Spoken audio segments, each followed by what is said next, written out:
नमस्कार मो अनंत नारायण देव कुडारी ग्रामीण मंडलर सभापति। आमर कार्यक्रम 24/3/2026 तारीख रे आरंभ होला।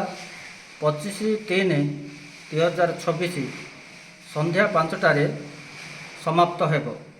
एही कार्यक्रम रे जिला सभापति गोपी आनंद, जिलार साधारण संपादक बनमाली कमान, संपादक तरुण गरड़िया एवं उपसभापति जिलार श्रीनिवास स्वाही, जिला गुणपुर निर्वाचन मंडल विधायक प्रार्थी त्रिनाथ गमांग, पूर्वतन उपसभापति उदयनाथ पाढ़ी एवं जिलार उपसभानेत्री गौरी मांडाई यही कार्यक्रम रे योगदान करथिले। गुडारी अंचलर शताधिक बीजेपी कार्यकर्ता यही शिविर रे योगदान करी तृणमूल स्तर में बीजेपी को संगठित करने तालीम नहीं।